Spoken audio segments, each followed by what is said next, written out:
नमस्कार, आप देख रहे हैं केडी न्यूज। केडी न्यूज में आपका स्वागत है।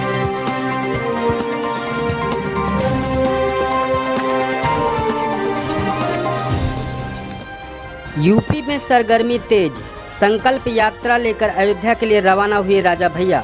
रामलला के दर्शन करने के बाद अब करेंगे उत्तर प्रदेश के जनपदों का दौरा।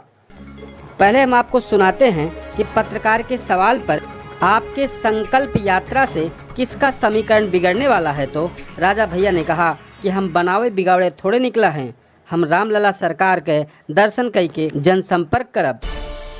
आप सुने। महाराज, आपकी यात्रा से किसका समीकरण बिगड़ने वाला है? अरे हम क्यों बनावे बिगाड़े थोड़ो निकल रहे, हम चलते ही दर्शन करके आशीर्वाद लेबे रामलला सरकार के, ओकरे बाद फिर जनसंपर्क करब। कई पुराने अब हम आपको पूरी स्टोरी बताते हैं। यूपी विधानसभा के आम चुनाव में राजा भैया की पार्टी की एंट्री पहली बार होने जा रही है। इसके मद्देनजर उन्होंने तैयारी भी तेज कर दी है। इस बार राजा भैया का कार्यक्रम लोगों तक जाने की है। उन्होंने विधानसभा चुनाव तैयारी का बिगल फूंकने का जो स्थान चुना है, कभी इसी स्थान और इन्हीं भगवान रामलला के नारे के सहारे बीजेपी ने भी चुनाव अभियान की शुरुआत की थी। जनसत्ता दल के राष्ट्रीय अध्यक्ष रघुराज प्रताप सिंह उर्फ राजा भैया ने मंगलवार को जन सेवा संकल्प यात्रा का आगाज कर दिया। सुबह 9:30 बजे वो हजारों समर्थकों के साथ बेती राजभवन से अयोध्या के लिए रवाना हुए। अयोध्या में रामलला का दर्शन कर राजा भैया प्रदेश व्यापी जन सेवा संकल्प यात्रा पर निकलेंगे। रास्ते में कार्यकर्ता और समर्थक राजा भैया के काफिले को रोककर उनका गर्मजोशी से स्वागत कर रहे हैं। नवंबर 2018 में राजा भैया ने जनसत्ता दल लोकतांत्रिक के नाम से राजनीतिक दल का गठन किया था। वर्ष 2022 में होने वाले प्रदेश के विधानसभा चुनाव में राजा भैया की पार्टी पहली बार मैदान में उतरेगी। जन सेवा संकल्प यात्रा विधानसभा चुनाव का आधार तय करेगी। राजा भैया जन सेवा संकल्प यात्रा के तहत प्रदेश के सभी जिलों में जाएंगे। विधानसभा चुनाव में जनसत्ता दल लोकतांत्रिक की सभी सीटों से उम्मीदवार उतारने की तैयारी है। संकल्प यात्रा को लेकर जनसत्ता दल लोकतांत्रिक के कार्यकर्ताओं का उत्साह बढ़ गया है। संकल्प यात्रा में राजा भैया के साथ पूर्व सांसद शैलेंद्र प्रताप, विधान परिषद सदस्य अक्षय प्रताप सिंह उर्फ गोपाल जी, पार्टी के राष्ट्रीय महासचिव डॉक्टर KN ओझा, प्रदेश अध्यक्ष विनोद सरोज के अलावा हजारों की संख्या में पार्टी नेता अयोध्या के लिए रवाना हुए।